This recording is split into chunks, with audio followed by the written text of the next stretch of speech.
संयुक्त युवा मोर्चा राष्ट्रीय अधिवेशन, इसका मुख्य उद्देश्य क्या है सर?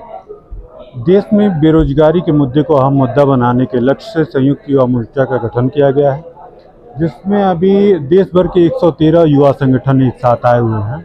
और हमारा उद्देश्य है कि अगले एक साल में पूरे देश में बेरोजगारी के ऊपर एक बड़ा आंदोलन खड़ा किया जाए। सर, बेरोजगारी के साथ साथ बढ़ती महंगाई, और बढ़ती महंगाई में यहाँ दिल्ली एनसीआर और भारत के अलग अलग स्टेट में जो मिनिमम मजदूरी रेट है वो काफ़ी कम है, जो कि कई सालों से इसमें कोई बढ़ोतरी नहीं हुई और मजदूर को एक गरीबी रेखा में जीवन जीने में मजबूर है।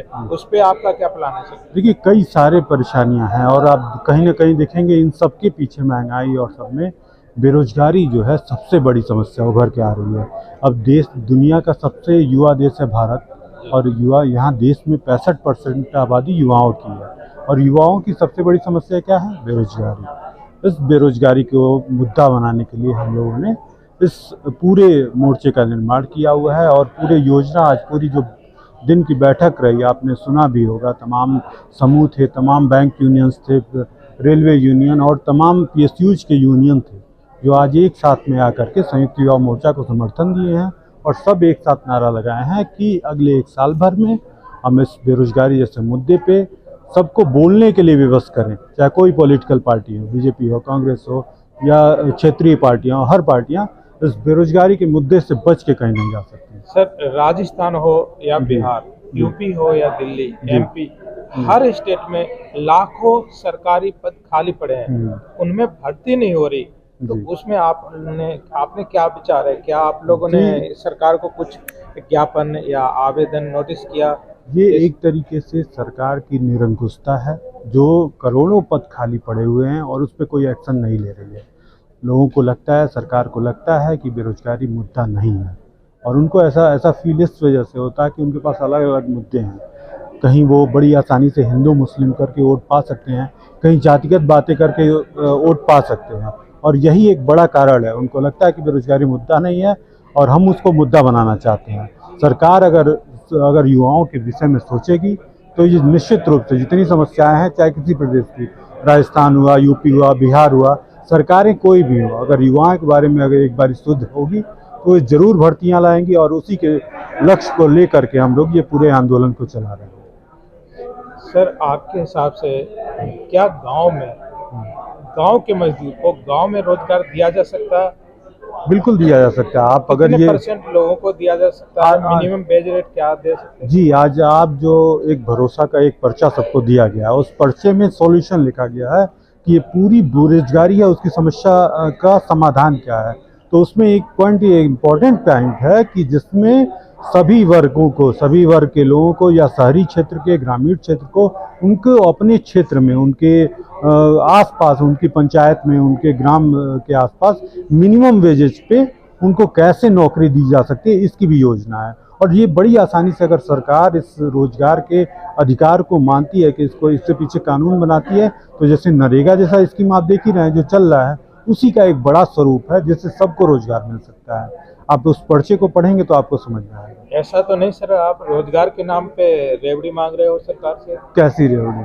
सरकार एमपी हो, राजस्थान हो, अलग अलग सरकार महिलाएं स्वास्थ्य 1500 रुपए, 1000 रुपए, 2000 रुपए, बिजली फ्री। नहीं, बिल्कुल इस तरह का कोई भी हम फ्री वाला ऐड कुछ इस तरह का नहीं मांग रहे हैं। हम अपने अधिकारों की बात करते हैं। हम उस बात को करते हैं जिसमें देश भर में करोड़ों सरकारी पद खाली हैं, उसमें तो सरकार को भरने के लिए उसकी कुछ करने की जरूरत नहीं है, वो तो बड़ी आसानी से भरी जा सकती है। हम तो कहने का मतलब है आप काम मांग रहे हो। जी बिल्कुल। इसके बदले में सरकार आपको दाम देगा, जी, ना कि आप फ्री का। जी, कोई डिमांड नहीं है। जी बिल्कुल बिल्कुल। सरकार से हम आगे अगर सरकार जो खाली पद पड़े हैं या आपकी मांग नहीं मान रही है, तो अब आपका क्या अगला कदम? अगला योजना है कि पूरे देश भर में देशव्यापी आंदोलन चला करके देश भर के युवाओं को साथ लाने की कोशिश की जाएगी, और इस बड़े मुहिम की शुरुआत होगी जिसमें हर प्रदेश, हर जिले वाइज, हर ग्राम में जहां भी संभव हो पाएगा वहां तक इस आंदोलन को ले जाएंगे, युवाओं को जोड़ेंगे।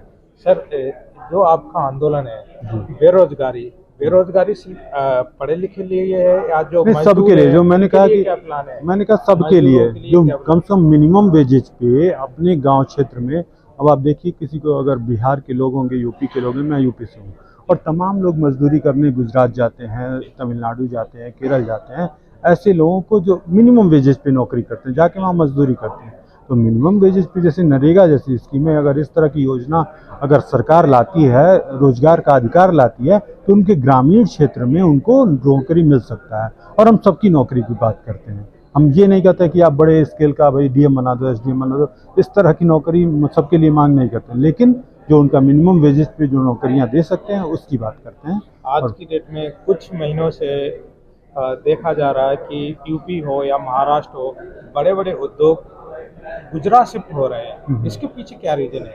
अब ये तो पूरी तरह से पॉलिटिकल कारण है। प्रधानमंत्री हमारे वहाँ से आते हैं, गृह मंत्री वहाँ से आते हैं, जाहिर तौर पे है कि वो उधर शिफ्ट करेंगे जहाँ से उनको पॉलिटिकल फायदा मिले।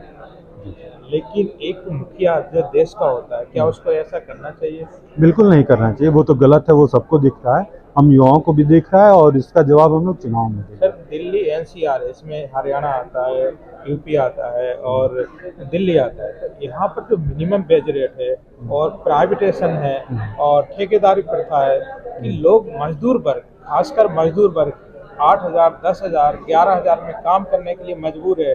क्या ऐसी जी। महंगाई में वो क्या जी, अपना वही जीवन निर्वाह कर सकता है अच्छी तरह? बिल्कुल संभव नहीं है, और इसी वजह से ये जो भरोसा वाली मांग है, इसी वजह से है कि जो मिनिमम वेजेस पे अगर आपको जो पैसे यहाँ मिल रहे हैं, अगर उतना अमाउंट आपको अपने गांव में मिलेगा तो आप आसानी से सर्वाइव कर जाएंगे। दिल्ली की महंगाई, यहाँ रेंट देना होगा, सब कुछ देना होगा, उसके हिसाब से। और हमारी मांग ही वही मांग ही है कि हम लोग को मिनिमम वेजेस पे अपने ग्राम क्षेत्र में, अपने शहरी क्षेत्र में, जहाँ हम रहने वाले हैं, वहाँ उस लोकल क्षेत्र में रोजगार का उपाय सरकार करे। आपका कहने का मतलब है कि पढ़े लिखे छात्र या रोजगार के साथ साथ मजदूरों के लिए जी, भी आप काम जो कर रहे पढ़े हैं। लिखे लोग हैं उनके लिए तो भाई भाई उनको तो भाई, जो एक ग्रेजुएट है उसको तो भाई केरल भी भेज सकते हैं, तमिलनाडु भी भेज सकते हैं, कहीं भी भेज दिए, हमें उससे दिक्कत नहीं, उनकी सैलरी ज़्यादा होती है, उस हिसाब से वो काम कर सकते हैं।